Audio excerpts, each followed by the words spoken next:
दोस्तों नमस्कार, आप सभी का स्वागत है। आज मैं आपको एक ऐसी मोटिवेशनल स्टोरीज बता रहा हूं जिसे सुनने के बाद आपकी ऊर्जा पहले जैसी नहीं रहेगी। तो चलिए बिना आपका समय गवाए मोटिवेशनल स्टोरी को शुरू करते हैं। हरीश नाम का एक लड़का था। उसको दौड़ने का बहुत शौक था। वह कई मैराथन में हिस्सा ले चुका था, परंतु वह किसी भी रेस को पूरा नहीं करता था। एक दिन उसने ठान लिया कि चाहे कुछ भी हो जाए वह रेस पूरी जरूर करेगा। अब रेस शुरू हुई। हरीश ने भी दौड़ना शुरू किया। धीरे दो सारे धावक आगे निकल रहे थे, मगर अब हरीश थक गया था। वह रुक गया।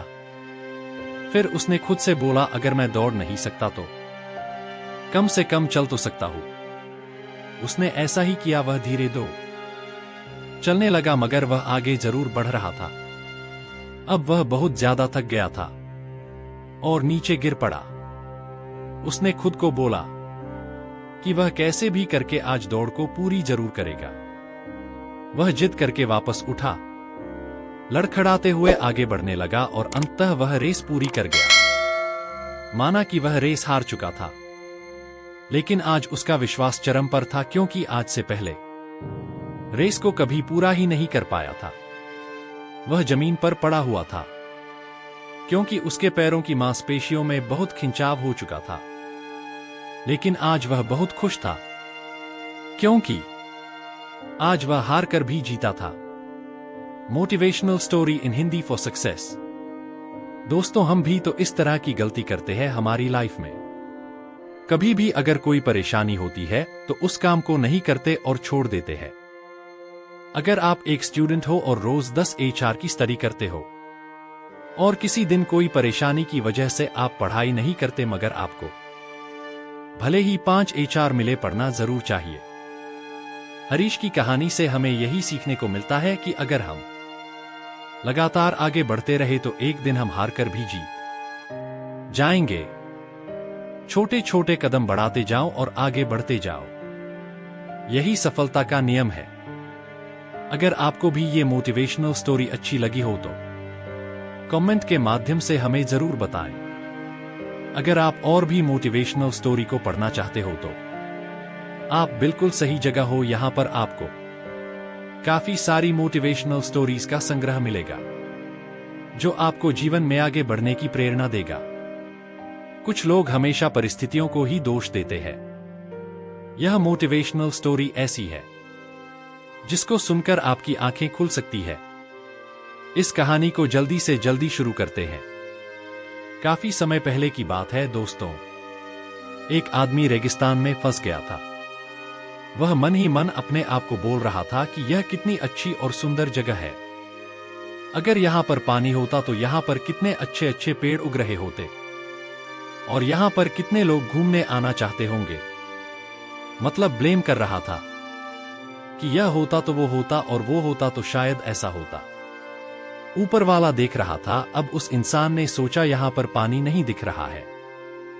उसको थोड़ी देर आगे जाने के बाद उसको एक कुआं दिखाई दिया, जो कि पानी से लबालब भरा हुआ था। काफी देर तक विचार विमर्श करता रहा खुद से।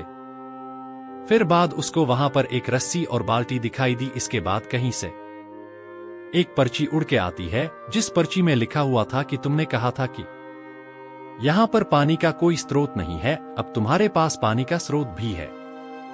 अगर तुम चाहते हो तो यहां पर पौधे लगा सकते हो।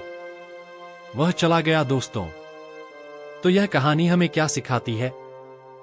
यह कहानी हमें यह सिखाती है कि अगर आप परिस्थितियों को दोष देना चाहते हो, कोई दिक्कत नहीं है, लेकिन आप परिस्थितियों को दोष देते हो कि अगर यहां पर ऐसा हो और आपको वह सोर्सेस मिल जाए तो क्या परिस्थिति को बदल सकते हो। इस कहानी में तो यही लगता है कि कुछ लोग सिर्फ परिस्थिति को दोष देना जानते हैं। अगर उनके पास उपयुक्त स्रोत हो तो वह परिस्थिति को नहीं बदल सकते, सिर्फ वह ब्लेम करना जानते हैं। लेकिन हमें ऐसा नहीं बनना है दोस्तों। इस कहानी से यह शिक्षा मिलती है कि अगर आप चाहते हो कि परिस्थितियां बदले और आपको अगर उसके लिए उपयुक्त साधन मिल जाए तो आप अपना 1% योगदान तो दे ही सकते हैं। और मुझे पूरा भरोसा है कि अगर आपके साथ ऐसी कोई घटना घटित होती है आप अपना योगदान जरूर देंगे। यह कहानी आपको अच्छी लगी होगी। अगर आप चाहते हो कि आपको ऐसी मजेदार कहानियां मिलती रहे तो आप बिल्कुल सही जगह पर है। दोस्तों, मैंने आपका ज्यादा समय खराब नहीं किया और इस मोटिवेशनल स्टोरी को मैंने कम से कम शब्दों में समेटने की कोशिश की है, जो कि मैं कर पाया। अगर आपके कोई सुझाव हो तो कमेंट के माध्यम से मुझे जरूर बताएं, और अगर आपको यह मोटिवेशनल स्टोरी अच्छी लगी हो तो इस कहानी को और लोगों से, आपके दोस्तों के साथ आप शेयर करिए। शुक्रिया। दोस्तों, चलते हैं दूसरी कहानी की तरफ। आप सभी का स्वागत है।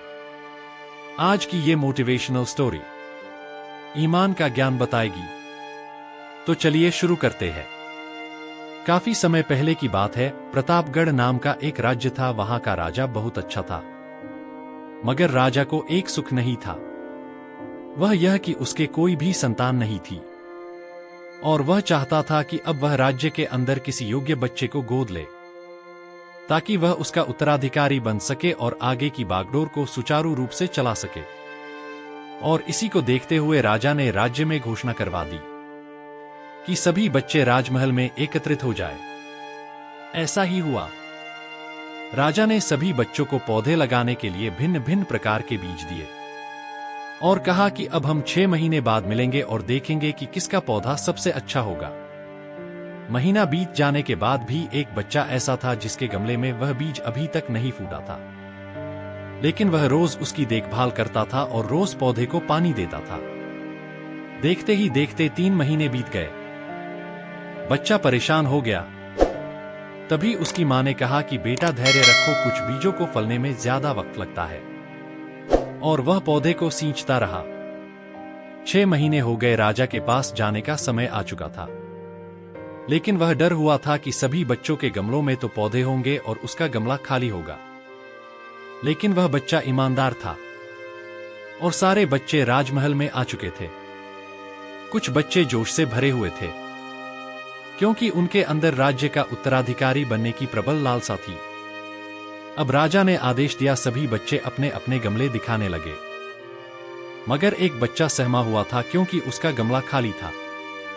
तभी राजा की नजर उस गमले पर गई। उसने पूछा, तुम्हारा गमला तो खाली है? तो उसने कहा, लेकिन मैंने इस गमले की 6 महीने तक देखभाल की है। राजा उसकी ईमानदारी से खुश था कि उसका गमला खाली है, फिर भी वह हिम्मत करके यहां आ तो गया।